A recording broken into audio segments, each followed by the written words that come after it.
Barron, and along with Diane Fisher, I'm one of the organizers of our Capital Conversation series. On behalf of the Jewish Democratic Women's Salon, I'd like to welcome you all to tonight's forum and thank you so much for being here. Our group has been in election campaign mode for what seems like an eternity. We've worked really hard and it's very tempting at this point to take a break and just celebrate our victories. But that's not what our group is about. Our work is ongoing and we don't want to lose the momentum that we've been building the last couple of years. So we're turning our attention to the issues that are happening down at the Georgia Capitol.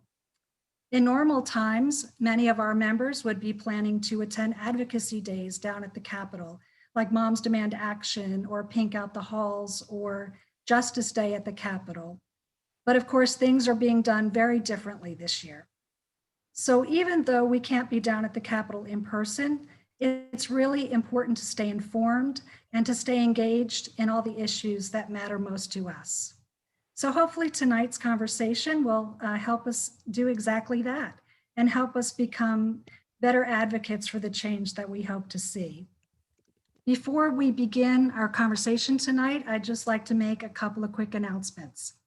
Our next session of Capital Conversations is going to be next week, and it's going to be a little bit different than tonight's session because we're partnering with the DeKalb County Democrats, and we're doing a voting rights forum.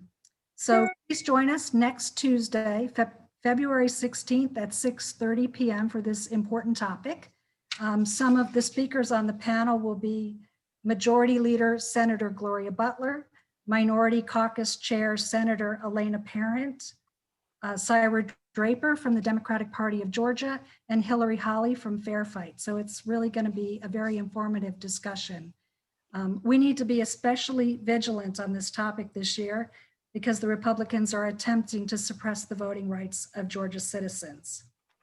For information on how to register for that event, you can check out the JDWS Facebook page or go to the DeKalb Democrats Facebook page. Then also please mark your calendars for Thursday, March 4th at 7:30, when we'll have a discussion of healthcare issues. We'll be talking about the state's COVID response, as well as what might happen to the Affordable Care Act and Governor Kemp's Medicaid waiver plan under the new Biden administration. So that should be a really interesting conversation as well. We hope to see you at all of these future events. And with that, let me hand the program over to our criminal justice chairs, Abby Friedman and Marcy Bass. Hi, everyone. Welcome and thank you for attending tonight's session on criminal justice reform. My name is Marcy Bass, and Abby Friedman and I are the co-chairs of this focus group. Until last year, we were the Hate Crimes Bill Committee and worked with a coalition of organizations under the leadership of the Anti-Defamation League to pass a hate crimes law in Georgia. As you may remember, Georgia had been one of the 4 states in the country that did not have a hate crimes law, due in part to Republicans in the Georgia legislature who did not want to include sexual orientation in the categories of communities needing special protection. The tragic killing of Ahmaud Arbery put Georgia and Republicans' resistance to a hate crime law in the national spotlight. Under this pressure, in June of 2020, the landmark hate crimes bill was signed into Georgia law. Although the passage of the hate crimes bill was a significant milestone, there remains a number of racist laws in Georgia based on the Black Codes, Jim Crow laws passed in Georgia after slaves were emancipated back in the 1800s. These laws, such as citizen's arrest and stand your ground, continue to protect and maintain structural racism. JDWS is proud to have been an integral part of the efforts to pass a statewide hate crimes bill. Now we're ready to offer our support for equally important criminal justice reform legislation. Tonight, our panelists will discuss some of the criminal justice issues facing the Georgia General Assembly and how we as JDWS members and the general community can support efforts to reform a criminal justice system that continues to maintain structural racism. After tonight's session, our focus group will be scheduling a meeting for members interested in learning more about and advocating for criminal justice reform. We encourage you to join us. In our COVID world, becoming involved will be easy, safe, and offer a way to give back, particularly to communities who have been most impacted by systemic racism. And now I'm going to turn the program over to Abby, who will moderate our panel discussion.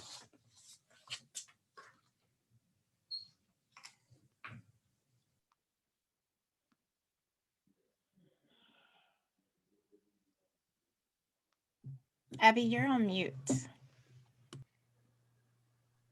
Abby, start over again because you were muted. Yeah, sorry. First of all, I want to thank our panelists who've taken the time from their schedules. I know y'all are very busy to come and speak with our group and help us understand some of the issues that are going on right now. I'm going to ask each of you to limit your response to no more than 5 minutes, just so that we can get through as many questions as possible. For participants, if you have a question, just put it in chat, and we will be monitoring that. What I'm going to ask the panelists to do, and maybe we can start off with Caitlin Barnes, if you could just introduce yourself and what your organization is, just take about a minute to tell us who you are, what your organization does, and what you do there. That would be great. Of course, thank you. Good evening, and thanks so much for inviting me tonight. My name is Caitlin Barnes, and I'm the Public Policy Counsel at the Southern Center for Human Rights here in Atlanta, Georgia.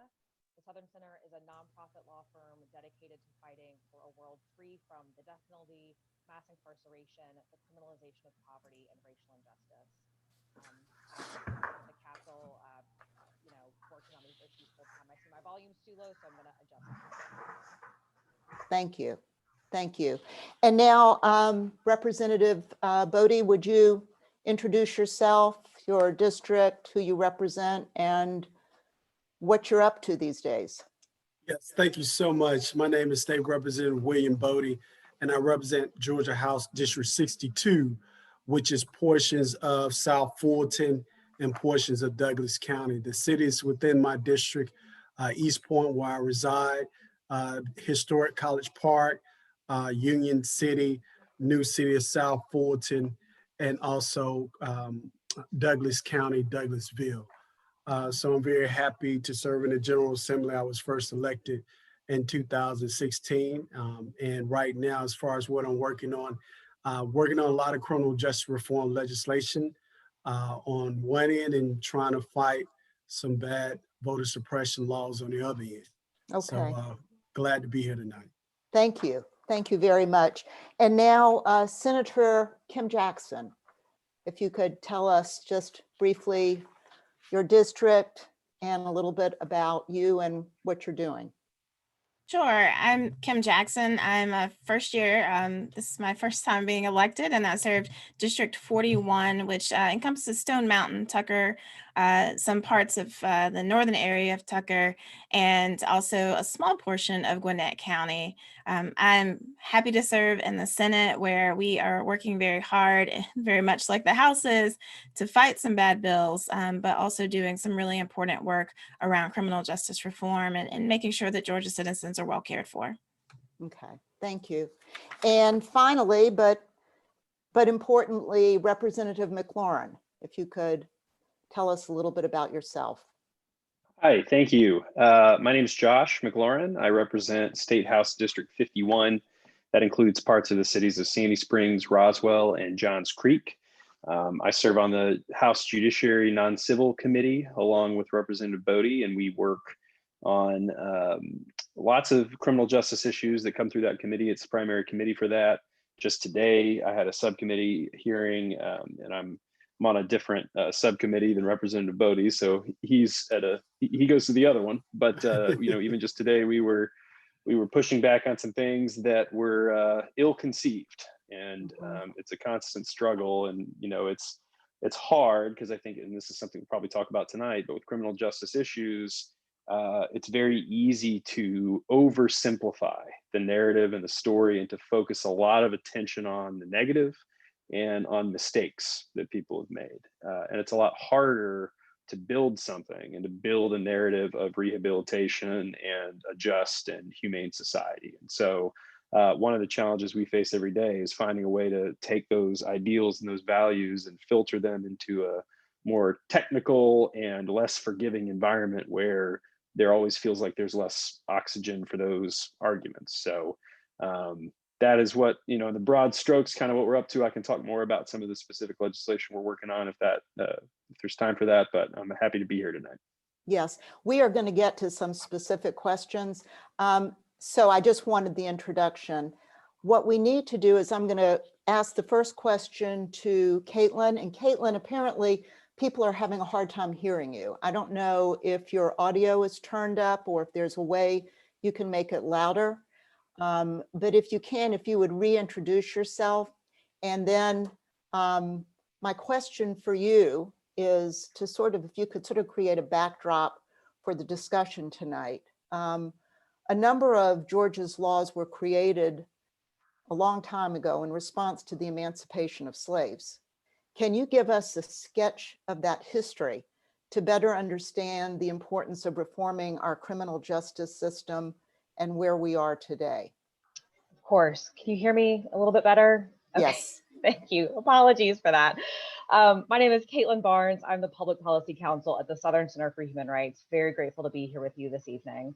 To answer your question, I just want to jump right in. I think that in the last year, one issue in particular is that has highlighted the racist history of many of our laws was, of course, the murder of Ahmaud Arbery.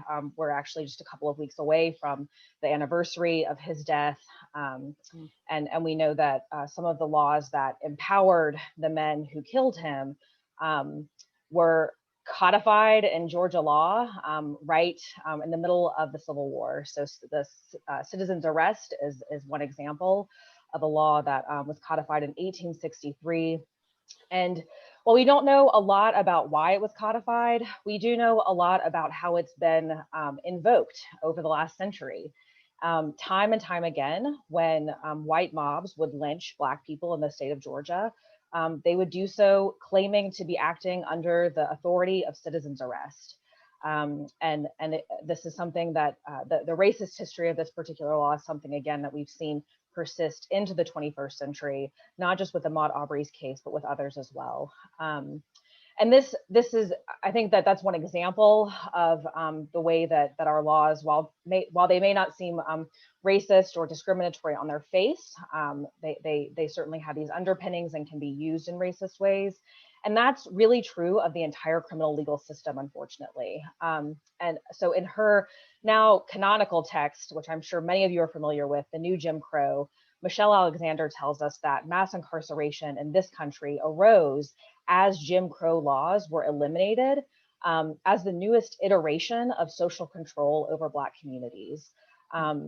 And we can get into all kinds of details about how that worked with policies that were passed and with laws that were passed. But what resulted is that, in the early 1970s, we had a prison population in this country of about 300,000. Now it's around 2 million, right? We've just seen this explosion of the incarceration population in this country over just the last 4 decades.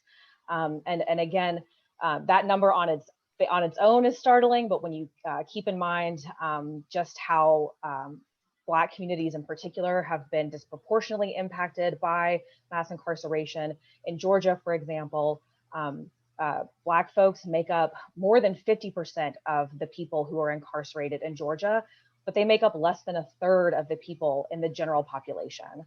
And so when we look at those numbers and when we look at this history and think about that's where we are and look at how we got here, we certainly at the Southern Center, and I know that my fellow members on this panel agree that we have so much more work we need to do here in Georgia to resolve these issues. Okay, all right. Yeah, thank you very much. I'm going to turn now to Representative Bodie. The question for you is, the duty of law enforcement is to protect and serve, but all too often we've seen a violation of this trust. with police misconduct and excessive use of force. What are some of the ways that we can hold police officers accountable? And also, what is the role of the legislature in improving Georgia's system of policing? Thank you for that question. And what we are working on as far as the Georgia House Democratic Caucus is bills to do exactly what you're saying. One of those bills that we're working on is HB 175, which is the anti-chokehold legislation, which would basically ban chokeholds and neck restraints in the state of Georgia. What we unfortunately saw, the world saw with the George Floyd case in Minnesota. We just feel like it's just no place for that for police officers to utilize in a situation where, especially, no deadly force is being perpetrated on the police officer. Also, another bill that we're working on is HB 378. It is the Use of Force Data Collection Act, where we want to have a centralized, systematic database which will calculate and be a repository for all of the excessive force cases by police officers in the state of Georgia. And it will be updated on the 5th of every month. So that way we can figure out what are the stats in the state of Georgia on police officers engaging in excessive force. And that way we can come up with more policy to address training and to address police officers' actions. So we realize there's a space and a place that we need police officers, but we want to make sure that citizens are being safe anytime police and officers are encountering each other. It should not be a life and death situation. And it should not be based upon your color of your skin, whether you may or may not go home when you do encounter police officers. Okay, all right, thank you. Thank you. Thank you. Just a little follow-up question. Would that data be available to the public, or would that just be something for people in the House and Senate? Right now, we would want the information to be public, and we would want that information to most likely flow through the GBI, and the GBI keeps the information in a systematic way so the public can have the information, law enforcement and criminal defense attorneys and everyone else that needs to have the information. So we would want it to be public. Okay, all right, thank you. Thank you. And next, Senator Jackson. The question for you is, how can we address the criminalization of poverty in our legal system? People are being incarcerated not because of the severity of their crimes, but because they're unable to pay bail, fines for minor offenses, or even a random drug test required by their probation. Yeah, thank you so much for that question. And this is something that I've been speaking and talking a lot about even long before I was elected. I work with people who live outside. The congregation that I serve, people are homeless, and oftentimes they find themselves in jail for crimes of poverty. So a few things that I think that we can do. One is that we need to eliminate the cash bail system. That is inherently a system that is designed to allow people with money to get out of jail, while those who don't have money stay in jail. So particularly for nonviolent crimes, we need to eliminate cash bail across the state. Another thing is that we are punishing people we're criminalizing traffic violations. So, you're driving down the street, and for most of us who are on this call, you get a ticket because you didn't use your turn signal, and then you pay the ticket and you move on with your life. But if you don't have money, then you have to show up at court, lose money because you are working an hourly job and you had to take time off to go to court. Then you get a fine. that you can't afford to pay. So then you get put on probation. But God forbid that in the meantime, while you're waiting to, actually get put on probation, you get in an accident, then they take you to jail because you've got an unpaid ticket, right? And then you definitely can't get out. They take your car and impound it and charge it. So you see how all these fees just keep running on top of each other. One of the things that I've said repeatedly, when we register our car, you go and you pay for your tag and you get that little sticker. There's no other bill in my life that if I don't pay, I go to jail for it. Huh. But when you don't register your car, if you fail to do that, you can go to jail for that because it's a misdemeanor and you didn't pay for it, and you get caught up in this criminal justice system. So it's small things like that. And then, I mean, certainly we can talk about, there's a movement in Tucker right now to criminalize, quote, urban camping, which is fundamentally to criminalize people being without homes, right? And so there are a number of places where we need to disrupt this criminalization of poverty. Those are just a few of them to start the conversation. Mhm. Okay, all right, thank you. Thank you. Just out of, I know that, I'm not sure that that this will probably come up, but right now, what's the Georgia law in terms of the length of probation? So there are different kinds of probation to Okay. talk about, right? So if you have a misdemeanor probation, then that's not to exceed a year, technically. There are ways that you can go and get a pause in your probation that actually ends up extending it. You can only be forced to pay the fee for 3 months. That's misdemeanor probation. But then if you are on probation for, say, a felony probation, you're seeing sentences that are extraordinarily long. And the House has actually introduced a number of bills to combat this issue. But I'm talking about people being on probation for 30, 40, 50 years. So at that point, it is setting people up to fail because, with probation, it's not just that you can't get arrested again. There are things like you can't spend time with like known criminals, or people who are engaging in criminal activity. So you go to a friend's house and they're smoking pot there, which is criminal activity right now. That's technically a violation of your probation. So you can't visit that friend for 50 years if you're on probation, right? So we have the longest length of probation for felony crimes of anywhere else, and the most amount of people on probation for these extended term periods than anywhere else in these United States. So that's a whole nother issue that we have got to tackle and address. And I'm grateful to see some bills in the House that are trying to address that very issue. Thank you. I thought it was a real, like Georgia's #1 for length of probation. Okay. And Representative McLaurin, there have been many reports lately about deplorable conditions in our Georgia prisons, including an increase in riots and violence. The COVID pandemic has added new problems to an already strained system. Can you discuss the situation in Georgia's prisons and suggest some ideas on how they can be alleviated?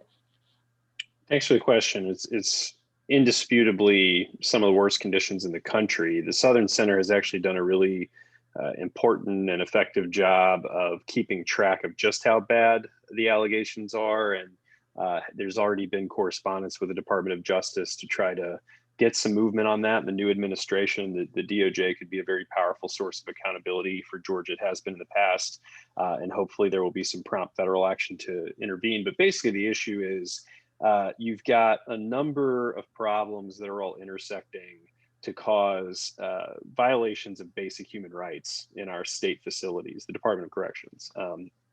One of them is just a lack of budget. We already have a skeletal budget in the state of Georgia at the level of state government. Before you take into account the budget decreases that were made under Kemp, firstly for sort of a campaign promise reason, and then secondly because of COVID. And we've amended that budget. Senator Jackson was referring to the little budget that refers to the retroactive or retrospective budget, where we're looking at fiscal year 21 rather, which we're still in. Which will end, in the middle of the year, and then we'll pick up a new big budget. But we made a lot of reductions. We made millions of dollars in cuts to the Department of Corrections over this time period, and that perpetuated a chronic understaffing whereby you have maybe one person for multiple dorms who may not be doing their job or may not be following mask protocols, right? And there's very little accountability from the Department of Corrections top brass to make sure that people on the ground are A, sufficiently staffed, and B, doing what they're supposed to.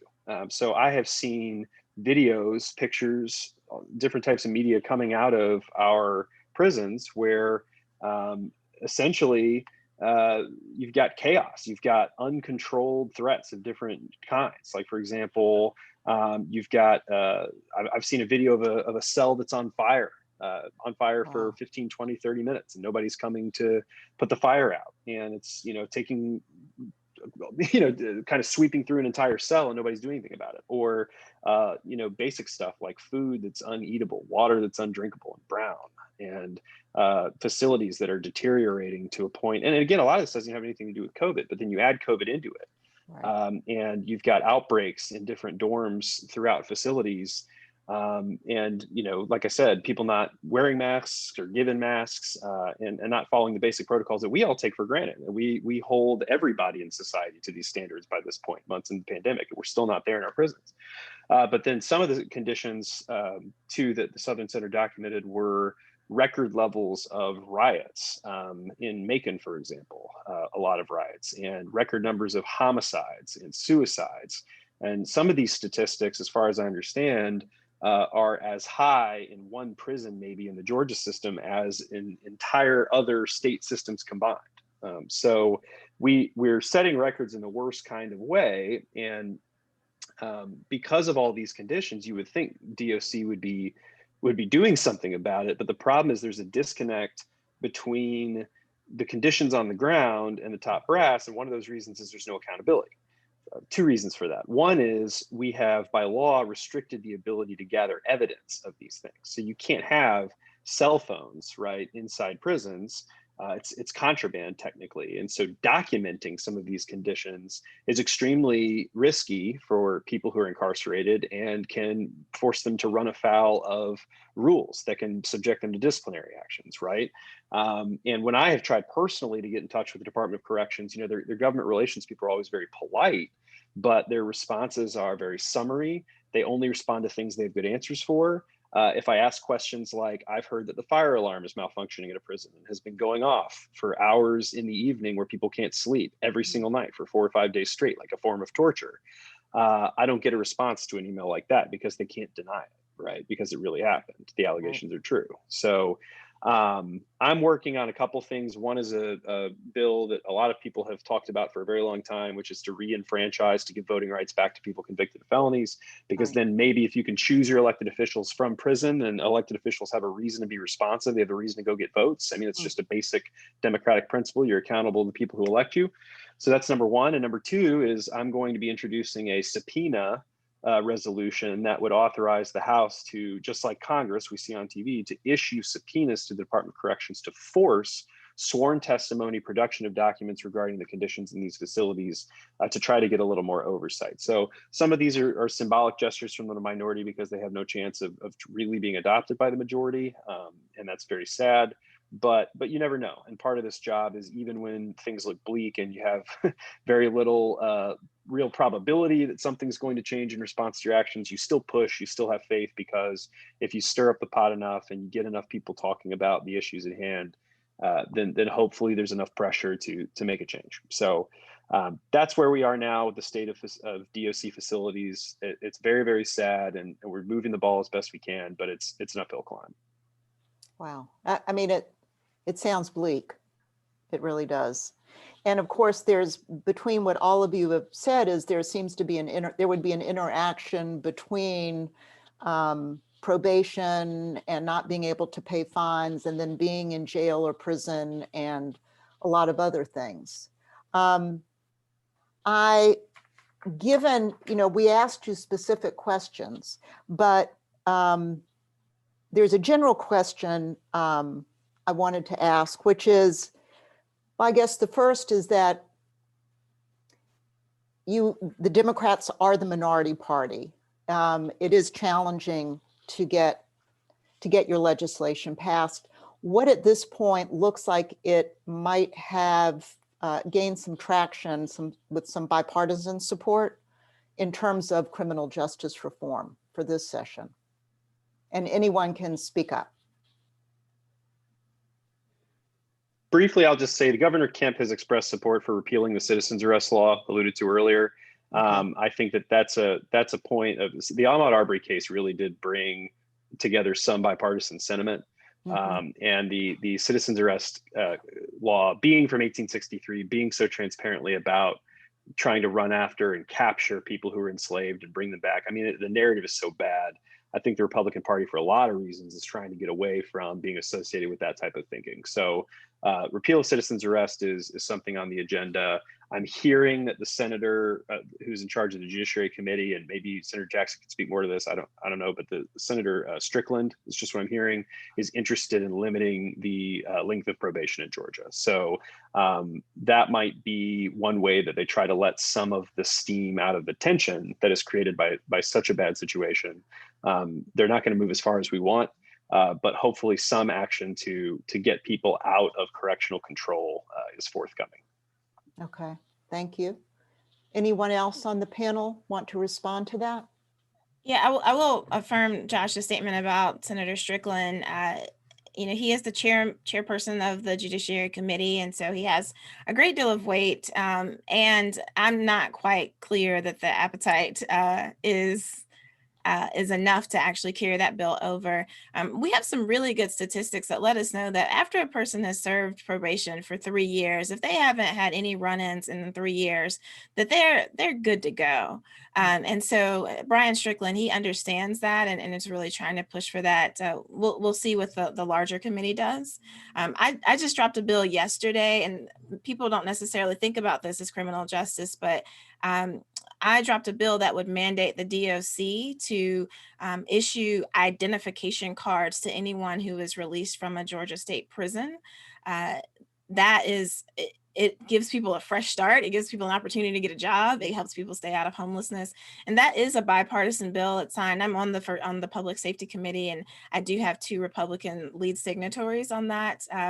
So I don't know if it'll get traction. It does help that it is a bipartisan bill, but it raises the alerts. I don't know that you all are familiar with this, but 3 out of 5 people who are released from a Georgia prison leave without any type of identification. And the explanation from the Department of Driver Services, who are responsible, is that, well, we can't verify who they are, but we've had them in our prison for 20 years. We knew who they were then, but we can't verify who they are to give them an ID. So that's raising the alarms about that issue is going to be really important. And I'm grateful to have some bipartisan support and voices to help raise that alarm. Wow, that's terrific. I mean, that makes so much sense. Yeah. Representative Bodie, is there anything that you want to add to this? Yes, and I would say great minds think alike. Senator Kim Jackson just brought up an excellent point. And I just co-sponsor on the same bill in the House, and it's being carried by Chairman Bill Warhauser. And I think I'm the number 3 on that particular bill. But it's very important, just like the senator stated, it's critical because when we talk about an individual that has been incarcerated, I think of that individual as a returning citizen to society.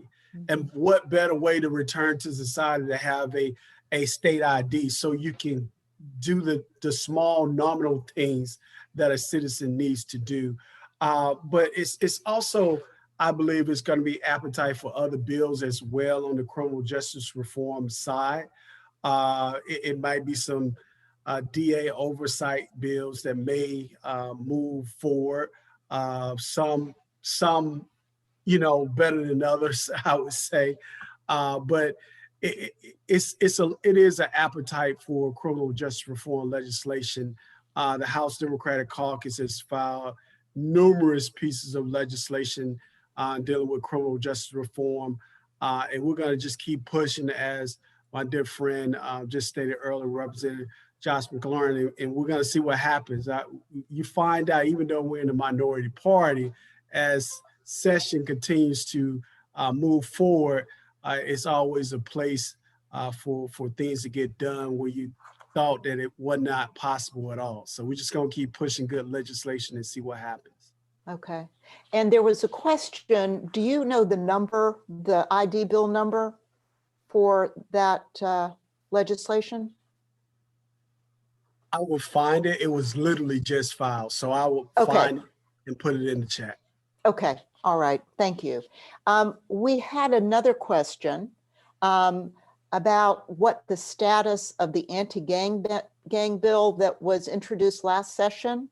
Do you think it's going to come back again this session? Anyone can respond.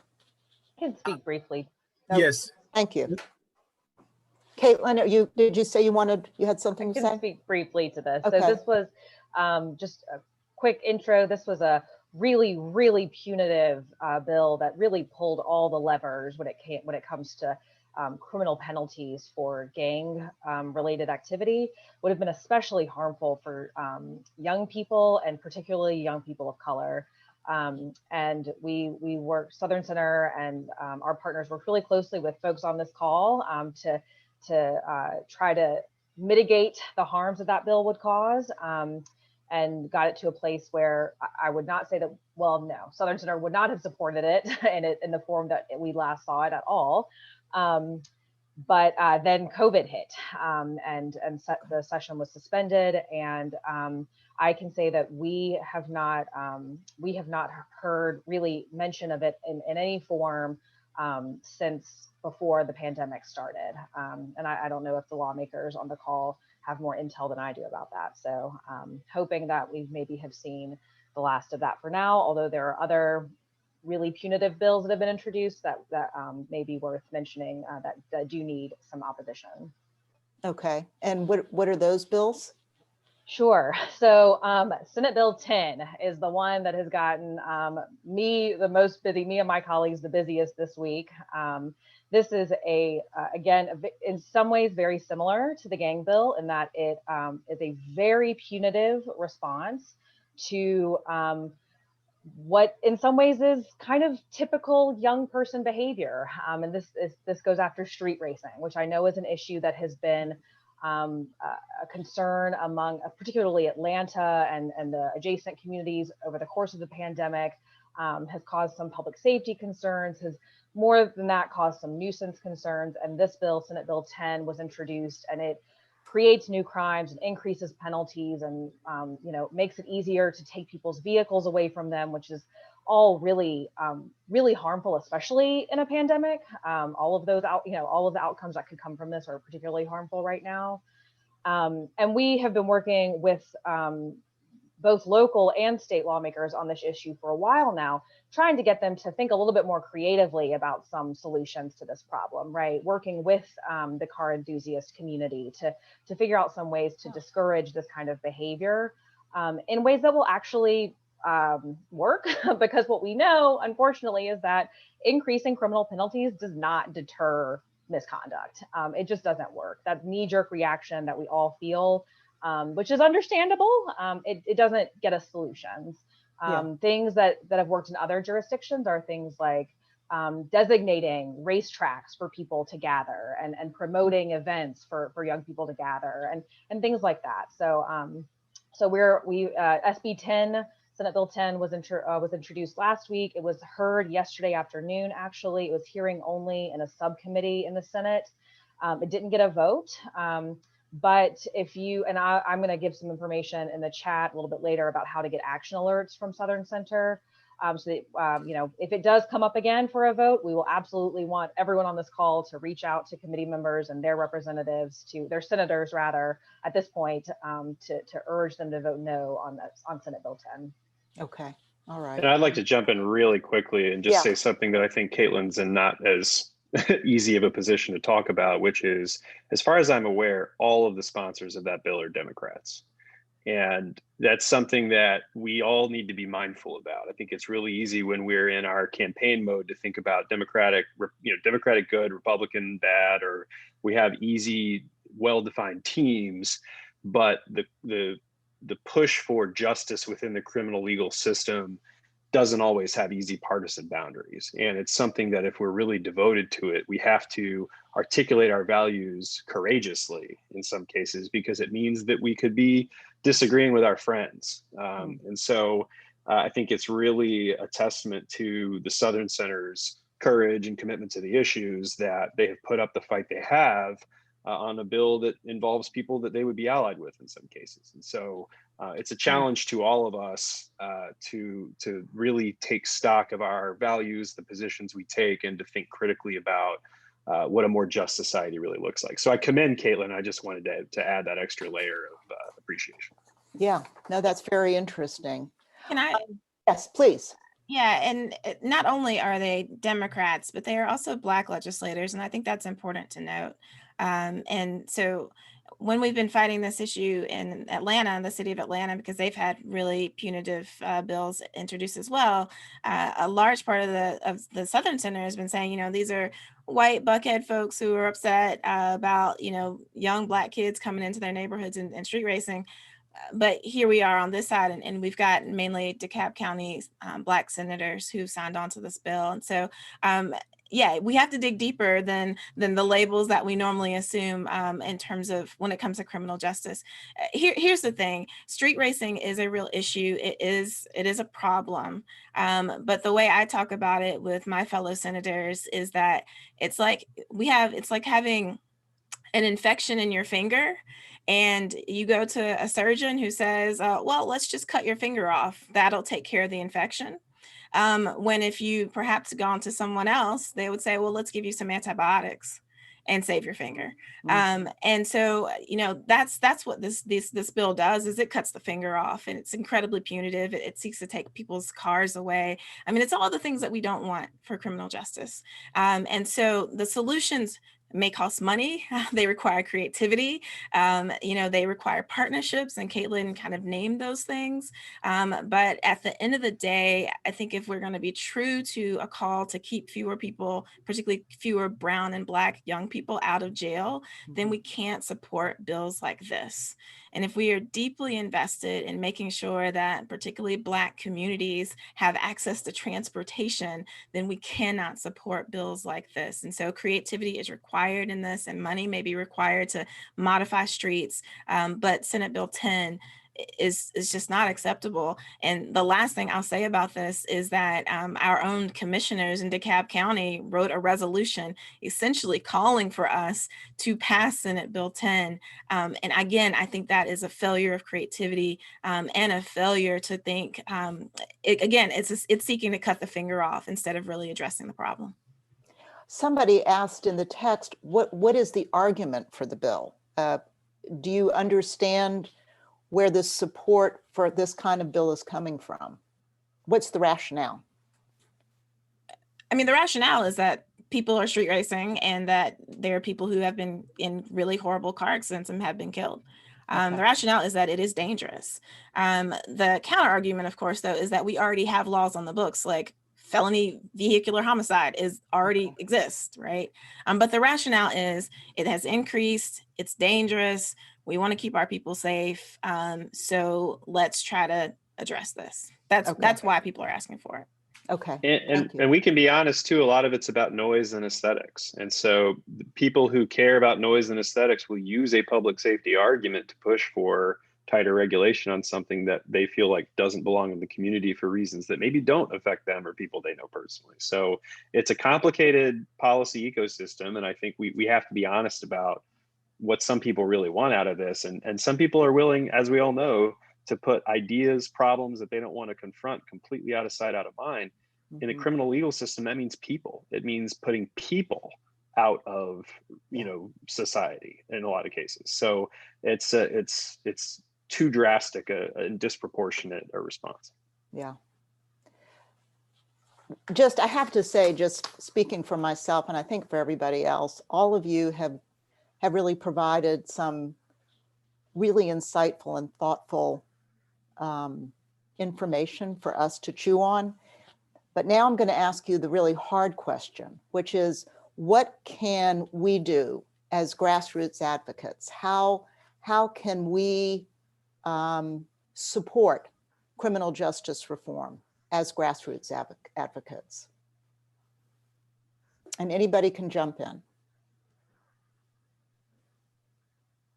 Caitlin, do you want to start? Because you guys have like some- Sure. Happy to do that. Thanks. I'm going to drop, after I speak, I'm going to spend a couple minutes probably dropping all kinds of links in the chat to be helpful to y'all. There Okay. are so many ways to get plugged in, even in the pandemic. And so I think taking full advantage of all of these virtual opportunities, I'm going to speak about a couple right now that feel very much like this space.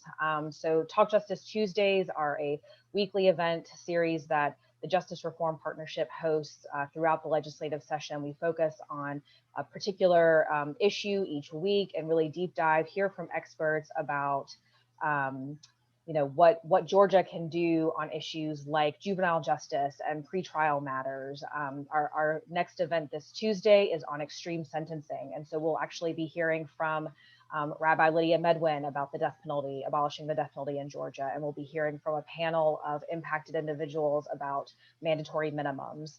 Attending those events, learning more, and that's where that's where we're sharing many of our action alerts and ways for you to get involved. So attending those events where you can. Yes, Mary has been to so many of them. We'd love to see folks come back again and again. Justice Day 2021 is on February 25th, another really great way to learn more about these issues and how you can get plugged in. In that particular event, we're going to spend time connecting people with local grassroots organizations that they can really get connected to based on issues that they are most concerned about. So that's another really great opportunity to learn some more and plug into some like collective action on these issues. And so that's what I would recommend is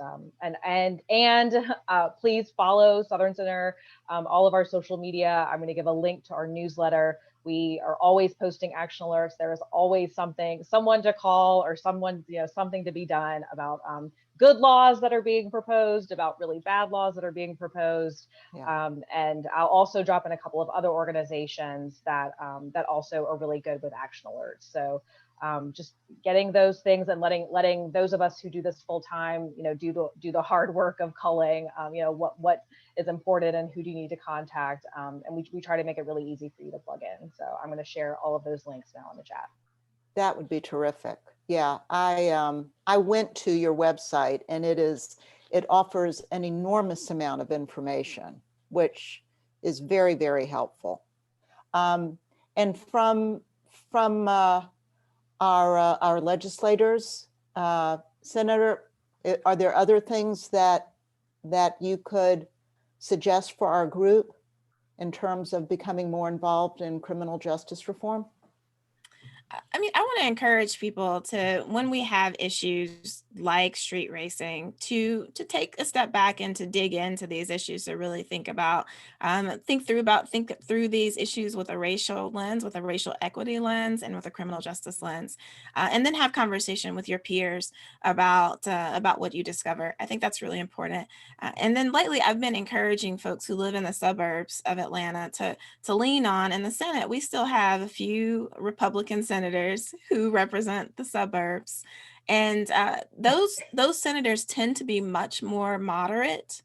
And when we can lean in on them and push them, and Brian Strickland is a great example of that, it actually does help us move things through that are more kind of more moderate or progressive like bills. And so if you are in one of those districts that is represented by a Republican legislator, they're going to be more of a moderate. And so lean on them, or if you have friends, really start pushing them to come closer to the center, because we need those Republican voices who are closer to the center to help us move us forward.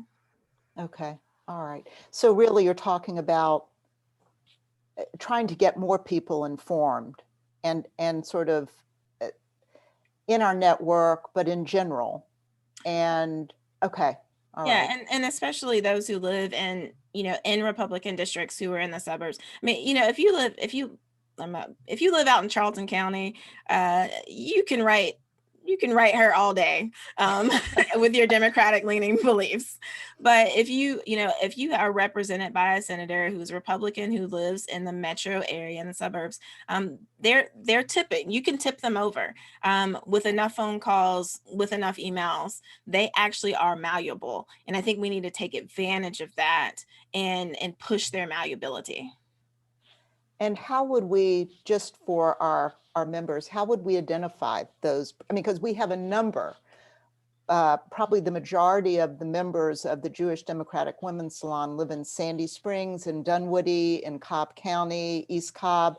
So are we talking about the senators from those areas? Yep, you're in the right exact area. That's the sweet spot. Okay. All right, great. Well, we will follow up with that. Representative Bodie, anything from you?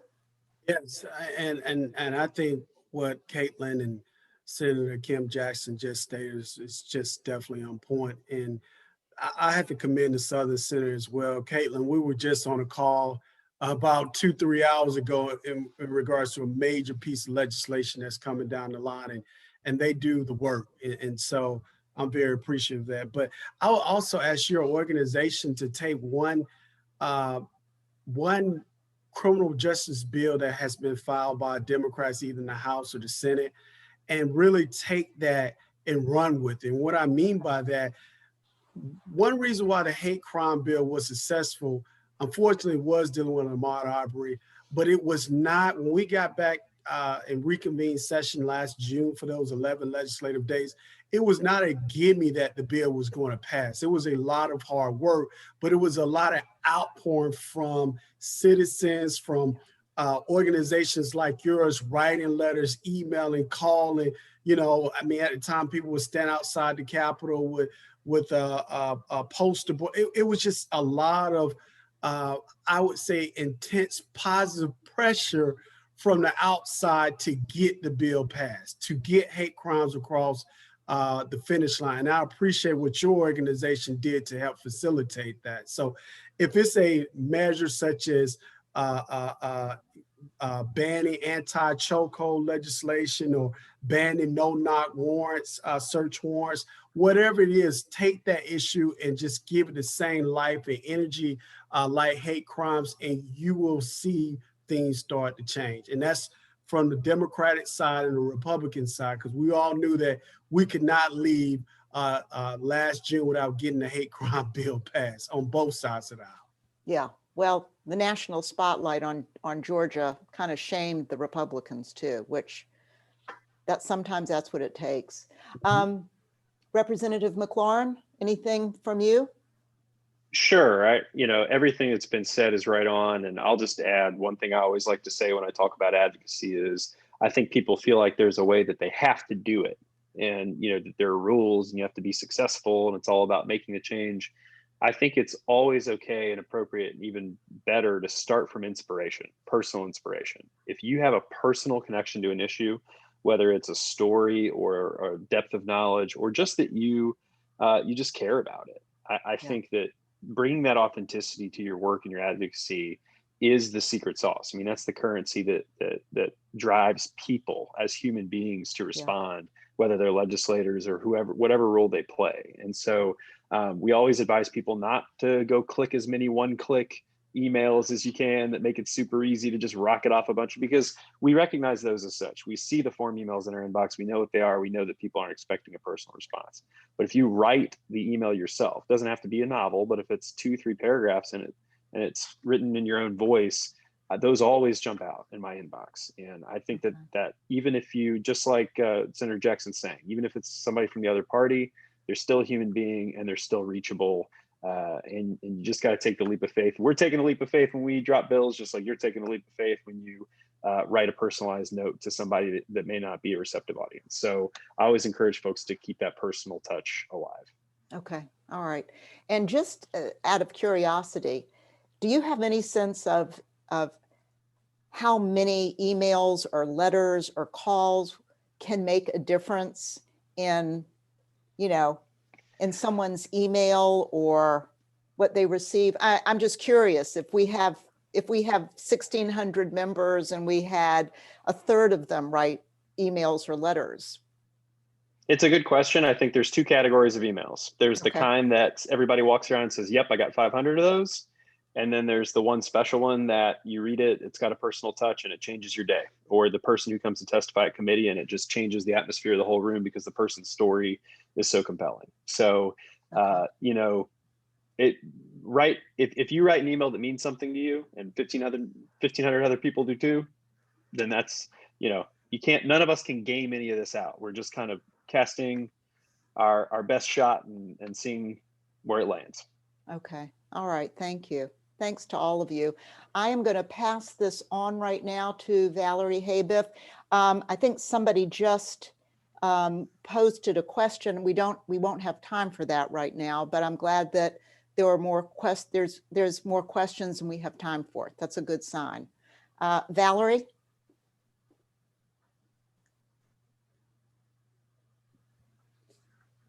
Of course, I forgot to unmute. Mine was supposed to be an easy job to thank everyone, but let me just say, there's nothing easy about this. Thank you. You guys blew us away. We are so grateful to our elected legislators and to Caitlin as well. Thank you for all the wise information that guides us. And Representative McLaurin, you said that, you know, we should make it personal. So know this about our group and the people who are listening to this evening. For us, it is personal. I think there was a time when people considered that it was enough to just cast your vote, and that was your civic responsibility. For the members of our group and for all of the grassroots groups that have been involved and recently and made their presence known, it's not enough just to vote. This is what matters. What matters is to be involved in the work that you do. So we're here to support you. I had a conversation with Abby earlier today, and she said, you know, well, people are exhausted, and she used the term, she said they're zoomed out. Well, on behalf of our organization, know this, that we're zooming in, we're not zooming out. I also want to thank the people that put this program together. So that's Mary Barron and Diane Fisher and Marcy Bass and Abby Friedman. Thank you for the work that you did to put this evening together. We're looking forward to the other Capitol conversations. We hope everyone on this call will join us. Thank you all very much for coming. Thank you for having us. Thank you. It was great. Thank you so much. Fabulous. Huge. This is great. Thank you all. Thank Thanks you for so coming. much. Bye-bye. Bye. Bye. Patty.